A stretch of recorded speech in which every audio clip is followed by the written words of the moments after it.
Night school. Night school. We are in Auburn Studios. We've been moving around cameras for an hour and a half. Mm-hmm. We don't love these shots. We're going to keep experimenting. Yeah. This place has like 3 rooms and they're getting shuffled around. I'm talking to you as if you don't know these things. Right. So yeah, the set's going to change, but we're having fun. We're going to keep shooting, and here's where we are today. So today we're talking about Shamanic Journeying. This book was given to me by Brooke's grandma. Shamanic Journeying by, what's her name? Sandra Ingerman. It's a surface level introduction to the psychotechnology of shamanic journeying. She doesn't use that word, but I've been learning about transcendental meditation in school, and so I've had that word on my mind, psychotechnology, because it's interesting that there's different strategies for exploring the psyche or exploring the inner world, and there's so many different methods of doing it. But something like transcendental meditation, it comes from the texts that are sacred to the Hindus. It came from India. Like transcendental meditation is based on scriptures that were born somewhere. They came from India. Mm-hmm. And it's a specifically branded thing. But shamanic journeying has popped up in Australia and the Americas and Europe and Africa and Asia. It's like anywhere that there's human civilizations, shamanism happens. And it's a broad vocation. Mm-hmm. That's, I mean, we live in societies now of millions, and so we're so specialized that somebody is like a clinical autism art therapist, you know? But back then, it was like if you wanted a therapist or a priest or a doctor or a guidance counselor, like so many things, the shaman was that, because you're talking about civilizations of like 200 people. So when I think of shaman, I think of like someone that communes with spirits. Mm-hmm. That's about the closest thing I can think of to define. Yeah, and that is dead on. Okay. And the fact that they can commune with spirits means that they can get information. So like the author Sandra talks about how she has performed divination with shamanic journeying. So she'll go into the shamanic journey, which I'll explain later. Okay. And then she will ask the helping spirits that she's in contact with, what's wrong with my car? And they'll tell her. And then she takes in the mechanic and she says, hey, I think it's this and this. And she's right every time. And she's done this a bunch of times. And so wow. So the fact that you can communicate with spirits means that you can navigate the spirit world in a way that allows you to heal people. You can communicate with spirits to get advice. You can communicate with spirits to get information. Mm-hmm. So it's like if you're in a band of 12 people and you have a shaman traveling with you and you're like, should we set up camp or should we keep walking? And it's like, well, ask the shaman, that's your best bet. They talk to the helping spirits. They say, you know, it's going to pour rain tomorrow. Just hike all night because you're going to be holed up with rain for a day and a half after that. And they make, like, civilizations, ancient civilizations would make decisions based on the insights of the shamans. So you're dead on. They communicate with the spirits, but that does make you a doctor and a psychotherapist and a what's the other thing I said? So Ghostbuster. So this is interesting. I heard recently that when people are astral projecting and they're like walking around our plane of reality, mm-hmm.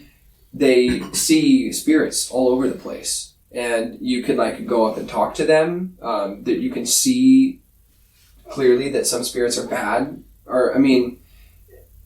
Moralism doesn't exist in the spirit realm. It's different, but there's spirits that will take from you mm-hmm. because they are of a low vibration and they're desperate and confused and all messed up, and it's dangerous to go interact with them because they can cling to you and all sorts of things.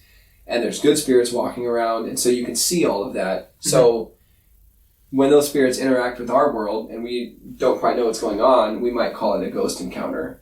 And in astral projection, you'll see those just walking around normally. And that realm, like if you're walking around this room, but in spirit, that in terms of shamanic journeying, that's called navigating the middle world. So we're right now in the middle world. And there's an upper world and a lower world. So if you go into a shamanic journey right now I'm trying to think of where to start because we brought up a couple things, you know? Sure. So, no, I will start there. So, the 3 rules. So, if you go into... No, I should start with, like, what shamanic journey... How to do it, basically. Sure. So, you clear your mind, you listen to a drum track. I mean, it's ideal to do it live. Like, this is what they would do. They would play drums. And as the drums played, they would be boring, simple drum tracks. It would be monotonous, it would be consistently rhythmic, and it wouldn't be super complex. And these drum tracks would play. And as people sat in, I guess, a meditative state, but instead of focusing on the breath or focusing on a mantra, it's focusing on the drums. Right. You're brought into some inner journey. So as you started experiencing visualization, as you go into this journey, you can direct your visualization so that it guides you into either the lower world or into the upper world or into the middle world. So an example of visualization to go into the lower world is called the underworld, but not in like the hellish, like mythology sense. Like that's not it. But the lower world would be like exploring nature. So in the lower world, you would like talk to trees, you would talk to grass, you could talk to earth, you could talk to fire, you could talk to air, you could talk to water.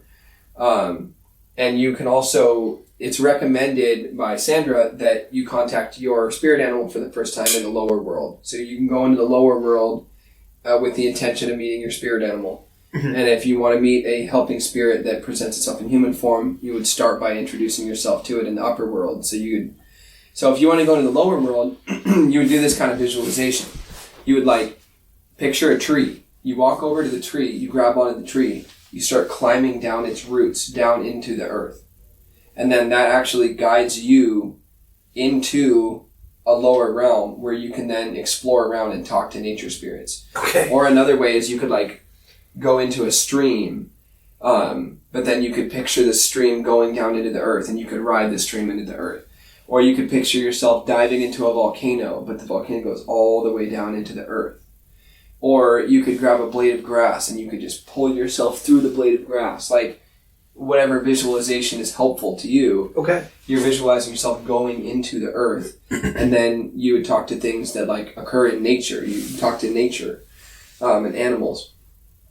Now, spirits, whether they present themselves, whether they're animal spirits or whether they are human or helping spirits, higher spirits, they can navigate the lower, middle, and upper worlds. It just happens to be recommended by Sandra that if your intention is to meet your spirit animal, try going into the lower worlds, see if you find it there. If you want to meet like a helping human spirit, which people... Meaning a ghost?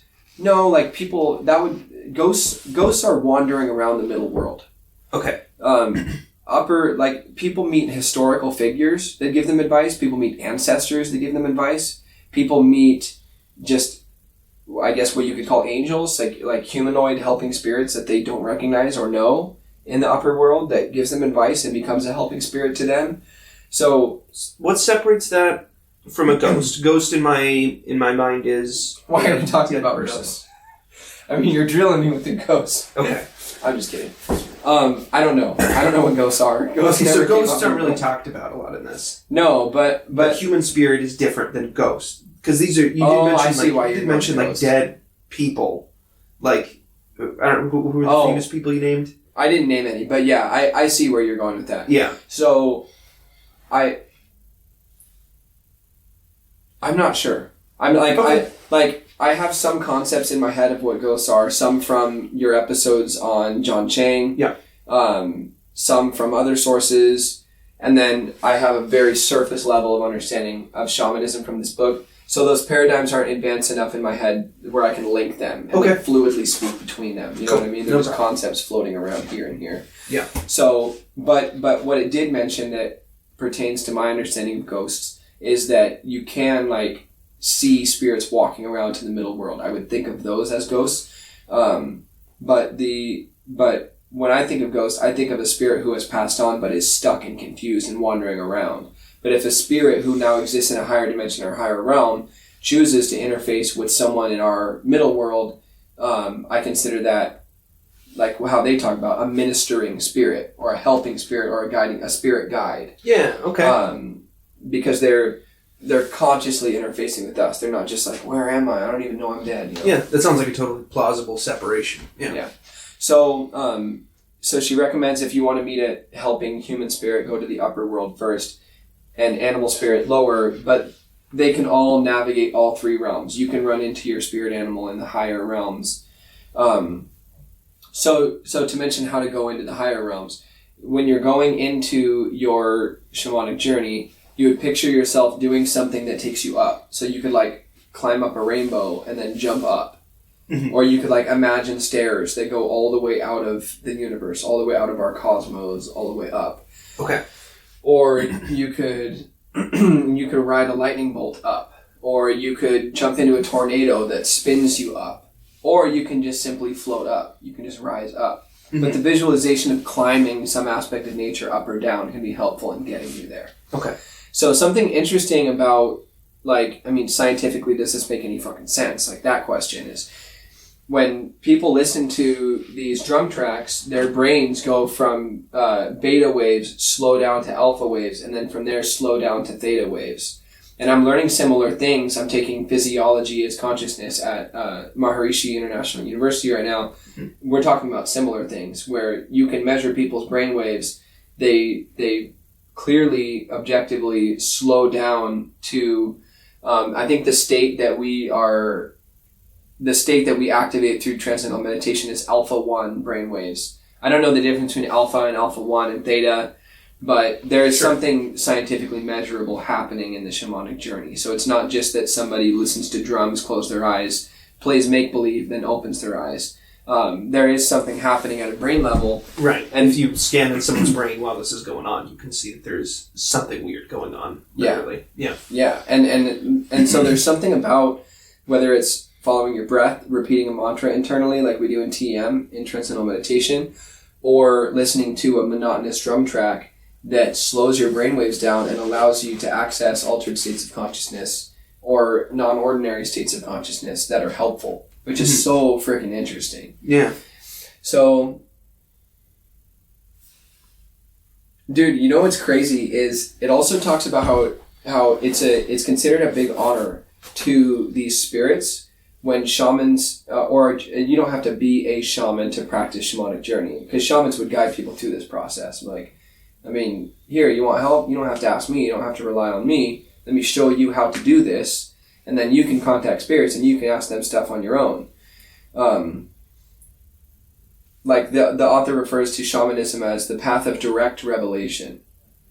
Okay. So it's about you having the technology, the psychotechnology that you need to access spirits that can answer questions for you without you having to rely on another human, or on a drug, or on a belief system, or anything like that. It's like all you need is a drum track and a little bit of knowledge. You can do this on your own. With more experience, you'll get more and more effective. Wow. So it's a path of direct revelation. And it's so cool how it's so cross-cultural, how psychotropic drugs are obviously heavily, involved in shamanism. But this in particular, this is just a universal technology that anyone can use, which is super cool. So anyway, when people contact these spirits, this is something more that like trained shamans would do than the average person.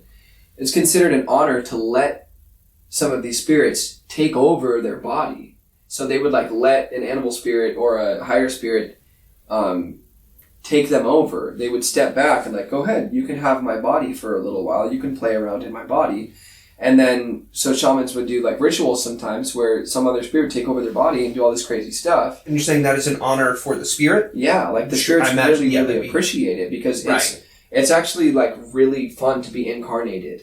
Sure. And so they're disembodied and they're like, I want to play around in a body. Like just like letting someone take your car for a spin. Right. That is like, hell yeah. We're like the most powerful things in the middle world. I can punch things. Right. Yeah. I can interact physically. Yeah. Yeah. And it sounds like mostly what they want to do is just like move around and dance around and just like fuck around for a little while. Sure. Like, it's just cool. Just like if, your friend had a Porsche and he's like, take it around the block. Like, so that seems dangerous. Like, I don't, even if a spirit is benevolent and helpful, are you going to give them a body and they're going to be like, oh man, I kind of fucking miss this? Right. Is there a chance that they're going to keep it? That they won't give it back? I don't know. Yeah. I don't know. That's pretty scary. Yeah. But I'm not sure. So this is kind of hard to grasp. So some people are particularly clairaudient, clairvoyant, or clairsentient. Clairaudient meaning audio-oriented in their internal experience, clairvoyant meaning vision-oriented in their internal experience, clairsentient meaning sense or feel-oriented in their internal experience. So when a lot of people try shamanic journeying, according to Sandra, and will be like, I don't see anything. Like, I'm not having a visual experience that jumps out at me, so I don't know, like, is it working? Am I doing anything? And a lot of shamanic journeying is more auditory or more sensory rather than visual. And so you can't assume that you're going to have a striking visual experience. You might not. And you might still have experience that you get a lot out of and learn a lot from. It's advised, if you're going to use shamanic journeying, to go in with a single question that you have repeated a lot to yourself so that you really keep it with you, that this is your one question you're going in to ask. So you could go in and ask, my friend is sick, what can I do to help them? And it's ethical to make sure that you have permission from them to do shamanic divination on their behalf. But if you're sick and I say, like, you mind if I take a stab at asking some spirits? And you're like, yeah, that'd be great. Let me know if you hear anything. And then I try it. I could go in with that one question. Raleigh's sick. How can I help him? And you might not get direct answers. You might get answers that are more about correcting you because you came with the wrong question. You might get answers that are really symbolic. You're likely going to get immediate telepathic answers, so it's not like your spirit animal is going to have to move their mouth like this and clunkily communicate objects in language and concepts to you. It'll be more like you come before them and they present themselves and now you know the answer. And the answer's in your head all of a sudden. Yeah. So, and also, it might not be super visual. It might not like you see your spirit animal like walk up to you and do a dance and blah, blah, blah. It might be more auditory. It might just be a sensation that you get. Like, you might not see something super visual, but you go in with a question and you have a series of sensations that direct you to the answer to the question. Okay. So, also, when it comes to the spirit animal thing, if you have a spirit animal and you communicate with that spirit animal in shamanic journeying, it's not like you're talking to, like, if yours, do you have any hunch as to what yours might be? If I had to guess, like, I feel attached to elephants. I think they're neat, and it could be. That came up as an example, actually. Elephants are pretty common. So if your spirit animal happens to be an elephant, and you go into a shamanic journey, you go into the lower world, you climb down a tree root, an elephant presents itself, you're like, are you my spirit animal? It feels right. What you're communicating with is elephant as such. What you're communicating with is the spirit of the elephants as a whole. Like, every elephant has a unified elephant spirit. Kind of like a field of, so like if I blast a flashlight at you, there's a bunch of photons coming at you, but they're all part of a photon field. Okay. That is just waving, but it's so folded up in such a weird interdimensional way that you can't tell that it's just one field waving, and that each little wave of the field is one of those little photon particles. So kind of in the same way, like, they're not actually all those different photons. They're actually one unified photon field. In the same way, what you're talking to is not an elephant. You're talking to, like, the field of elephant. You're talking to elephant. You know what I mean? Yeah, yeah. So, an average of all elephants, or the essence of the essential constituent of all, the most common denominator of elephant consciousness, you know, something like that. It's a weird abstract thing to describe, but you're talking to elephants themselves. You're talking to... Okay. We beat that to death. So you go in with one question because it stops you from getting distracted, and it doesn't just give you a unified objective, it also gives you a unified intention, so that it's more pure.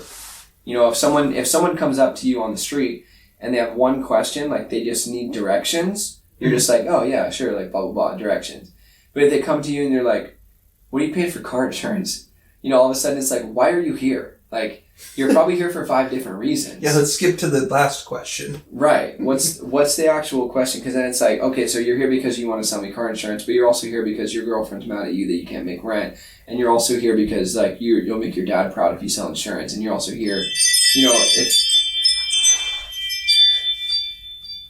even though it is kind of one intention that they want to sell insurance, like they're not leading with will you buy insurance? They're leading with some weird other thing, right? Like you don't want to interact with spirits like that, where you have a leading question, but what you really have is a divided intention and a series of potential follow-up questions and all this nonsense. Yeah. You want to just go with one objective question. Okay.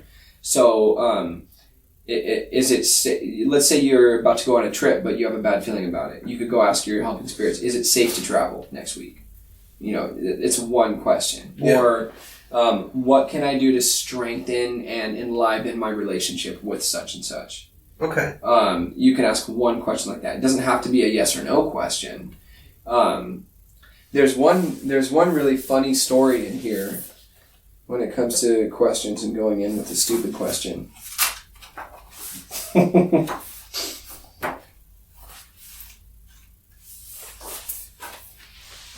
And maybe you're going to get to this, but can you always trust them?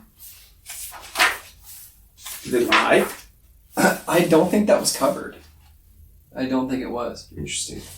Where was it? Was it in The Last Airbender that spirits couldn't lie? They were incapable of lying? John Channing said that ghosts are incapable of lying. Okay. But he meant ghosts specifically as a subset of spirits, but that other spirits could tell lies. Oh, that's what he said? Or just potentially?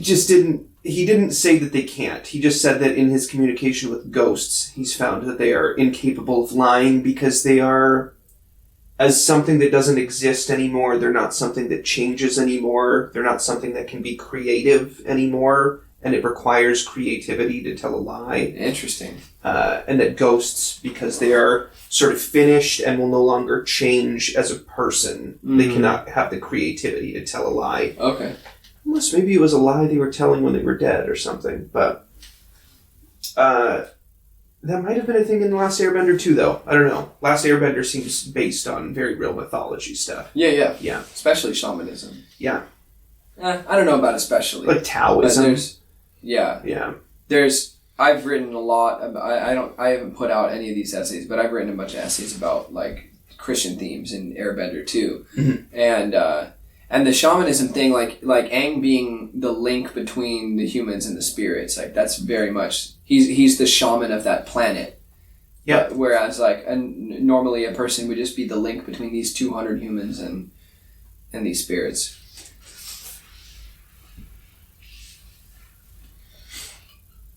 In one journey, I went to the lower world to meet him. When I showed up in the pine forest where he lives, he was dressed in a fancy waiter's uniform, wearing spotless white gloves.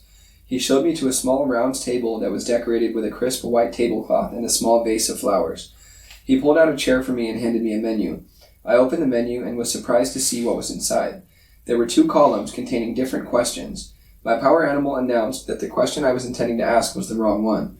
I had not even told him what my question was, so obviously he was tuned into my intention before I even spoke it. He then explained that the questions on the menu were appropriate questions to ask, and that I could choose one question from column A and one from column B to ask him during my journey. I think this is a wonderful example of how the spirits can teach us through humor and playfulness, which keeps the practice more lighthearted. So, and also on the note of lightheartedness, she was mentioning that it's not a good idea to look up let's say elephant is your spirit animal. It's not a good idea to go then look up symbolism of the elephant spirit animal, because shamanism is about, and not just shamanism, but the tools that come out of shamanism, like shamanic journeying, are about providing you a path of direct revelation. Mm-hmm. So to go to the internet and go seek out indirect revelation when you can just go ask the elephant what he means, is foolish. Like, you have it, so why would you go ask them who might have it to tell you? Just you ask the elephant. Also, definitely puts more of a taint in your head. Like, don't you hate when you have a taint in your head, Evan?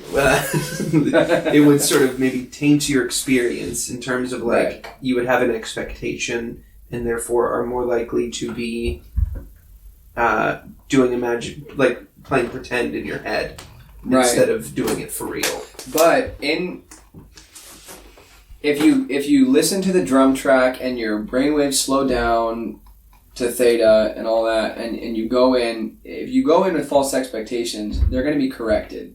Like, you're either going to have the experience of the shamanic journey and be corrected, like, hey, you came here with a stupid idea. I as an elephant don't represent that. Let me correct you. And they'll do it kindly. Either that'll happen or your expectations will cause you to disconnect from the shamanic journey.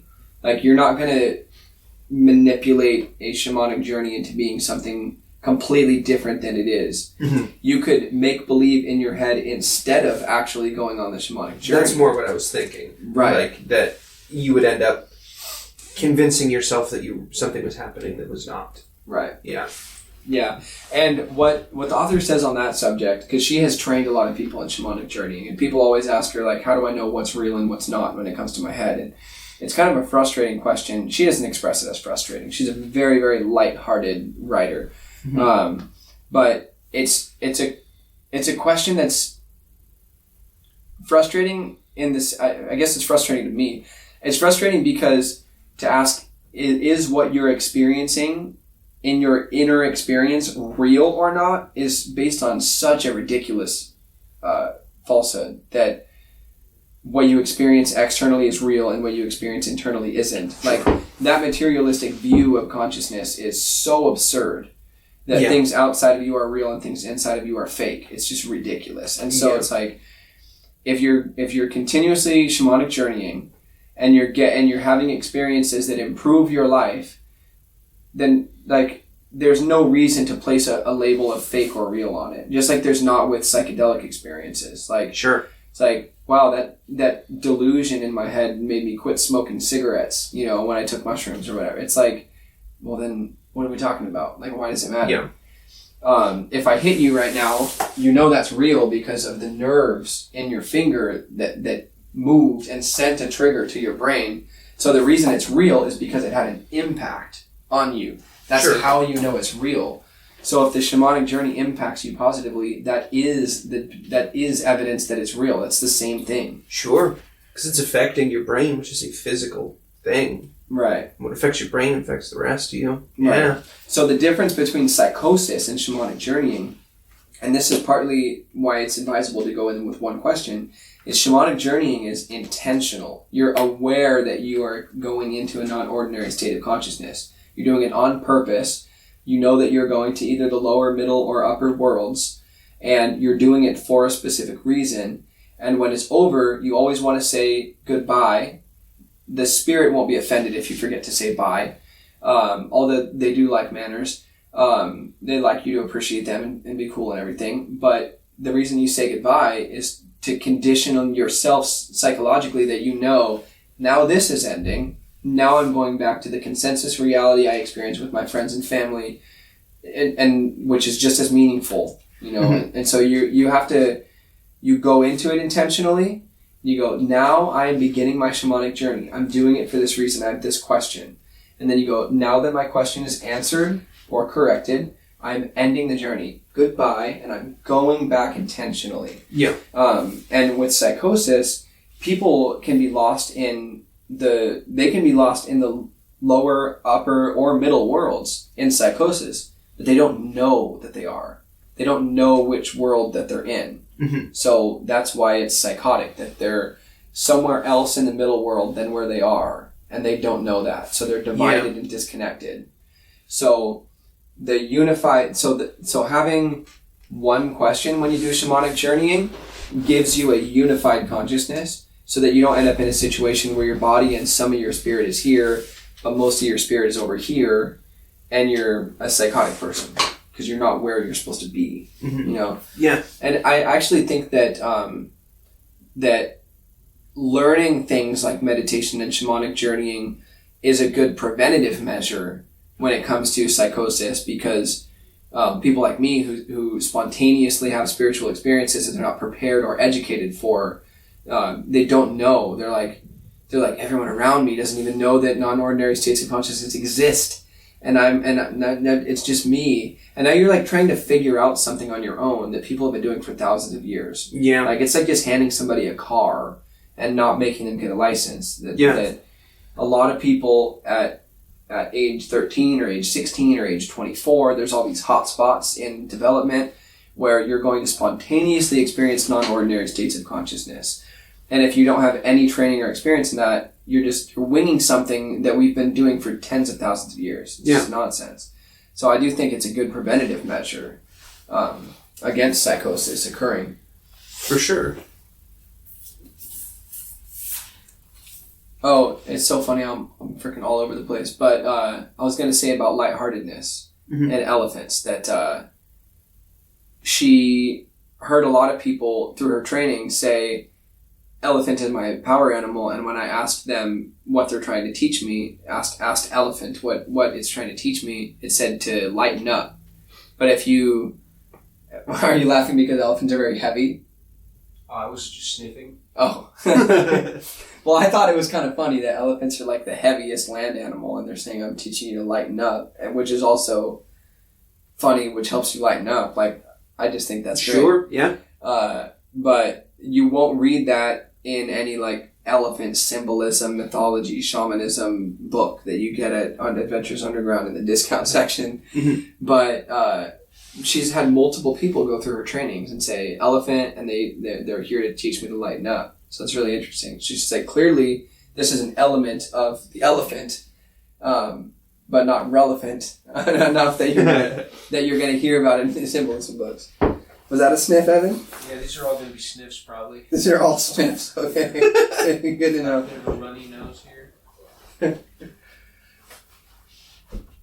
Power animal and spirit animal, interchangeable terms? Yes. Okay. Yeah, she likes the phrase power animal, okay. And I'm used to the phrase spirit animal. Yeah. This is just kind of another playful example of something that she talked to spirits about. During one of my more memorable journeys, I encountered my teacher, Isis, who asked, "Do you know what your problem is?" I was very surprised by such an abrupt question and replied, "No, what is my problem?" She replied, "You just do not see life as an adventure."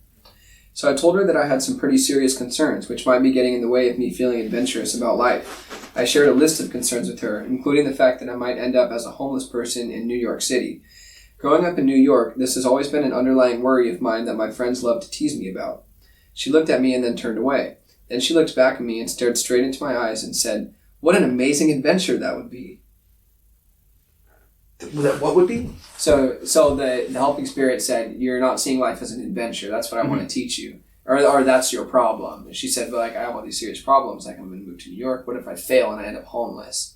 And then the spirit that'd be a great adventure. turned away, and then, well, a great adventure that would be. Yeah. And it is funny how fearing negative outcomes like that is so counterproductive. And Sure. just thinking like, hey, if I end up homeless, like, that'll be fine. Like, I'll figure it out. Yeah. That sort of mindset is less likely to end you up homeless because you don't have anxiety. That anxiety causes terrible decision making. True. So if you're like, I don't know, I mean, might be rich, might be homeless, and fine either way, you can make more sound judgments from that state, which is kind of ironic.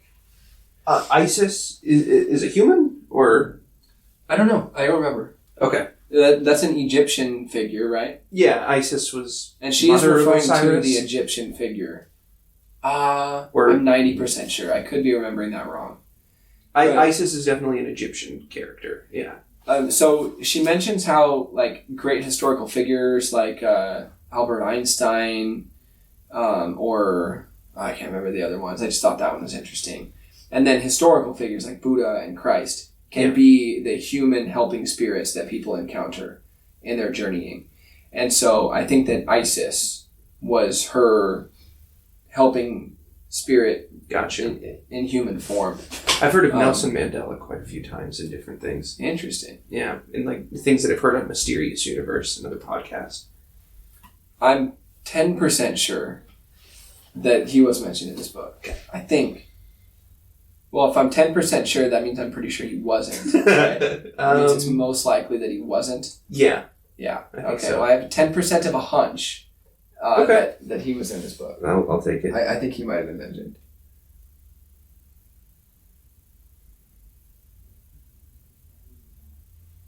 I knew a guy That's that it. worked with a KID where he told me that he had met his spirit animal several times, and he was an extremely reckless person. He would like they were kind of uncomfortable with him doing work sometimes because he would always get the machete to like chop things down to like clear out trees. And we called him machete all the time.